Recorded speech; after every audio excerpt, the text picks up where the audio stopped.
Deep in the heart of the Congo basin, where the forest stretches endlessly in every shade of green, there stood a towering mound of earth. From the outside, it looked like nothing more than hardened mud baked by the sun. But inside, it was alive. Tunnels curved like rivers beneath the soil. Chambers pulsed with movement. Thousands of termites worked in harmony, builders shaping walls, soldiers guarding entrances, nurses tending to the young. And in one narrow tunnel near the eastern wall lived a young termite named Kito. Kito was small, even for his age. His legs were thinner, his shell not yet hardened like the older workers. But his mind was restless. While others focused on repairing cracks or gathering damp soil, Kito often paused. He would look upward, toward the ceiling of the mound, toward the faint warmth filtering down from the surface. And he would wonder, what if we built higher? Kito's father, Django, was a soldier termite, disciplined and protective. Strength keeps us alive, Django often said, and caution keeps us strong.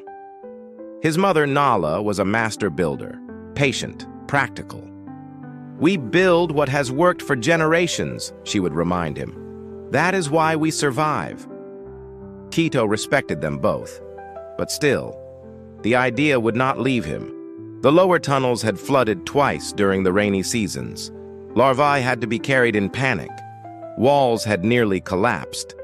Kito couldn't stop thinking, if we built upward, if we created higher chambers, maybe we wouldn't have to live in fear of the rains. One evening, as the colony gathered in the central chamber, Kito felt something rise inside him. It was terrifying. He stepped forward. His voice trembled slightly. What if we expand the mound upward? The chamber went silent. A few antennae twitched. His sister Zuri gave him a look that said, "Please sit down." His father stiffened. Upward? Django repeated carefully. Toward the surface? Toward predators? Toward heat? Kito swallowed. Yes, but stronger. Reinforced walls. Better drainage tunnels. A low murmur spread, and that was the moment the two voices inside him began their argument. Doubt whispered, "You've embarrassed yourself. You're too young. Stay quiet." Confidence replied, "If you don't speak, nothing changes." Elder Baraka, the oldest termite in the mound, slowly approached. "Why?" he asked gently. "Would you risk what already protects us?" Kito hesitated. Then he answered honestly, "Because what protects us today may not protect us tomorrow." The chamber grew very still. Days passed. Whispers followed him through the tunnels. Ambitious. Reckless. Naive. Even at home, tension filled the air. His father confronted him. "You challenge tradition." "I want to strengthen it," Kito replied softly. "Strength comes from stability, and stability must adapt," Kito said, surprising even himself. His mother watched quietly. That night, she spoke to him alone. "Are you certain?" Kito's eyes lowered. "No," he admitted, and that was the truth. He wasn't certain. He was afraid, but something inside him refused to shrink. Then the rains came. Not gentle rain, violent rain, the kind that pounds the forest floor until the soil trembles. Water seeped into the lower tunnels faster than anyone expected. Chambers filled. Panic spread. Larvae were rushed through crowded passageways. Django shouted orders. Builders scrambled to patch cracks, and in that chaos, Elder Baraka turned to Kito.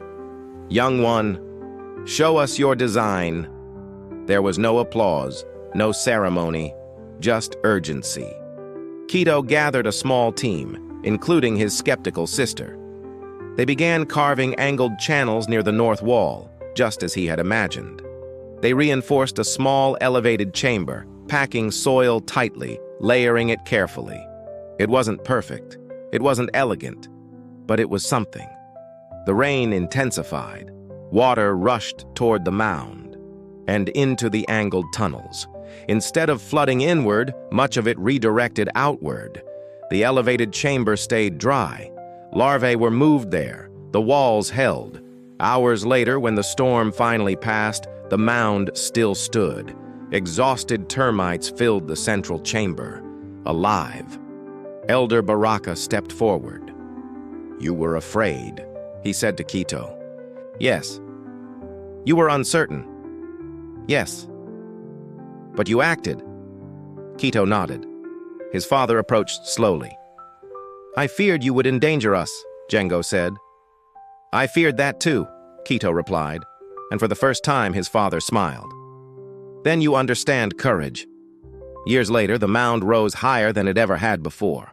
Stronger, smarter, adaptable, and Kito learned something important. Confidence was never the absence of doubt. Doubt had been there every step of the way, whispering, questioning, warning. But confidence was the decision to move forward anyway, not because fear disappeared, but because growth mattered more. And somewhere deep in the Congo forest, beneath towering trees and endless rain, a colony thrived because one small termite chose to listen to the quieter voice, the one that said, "Try." Now, if you listen closely to your own life, you may hear the same two voices. One says, "Stay safe." The other says, "Build higher." The storm will come either way. The only question is, which voice will you follow?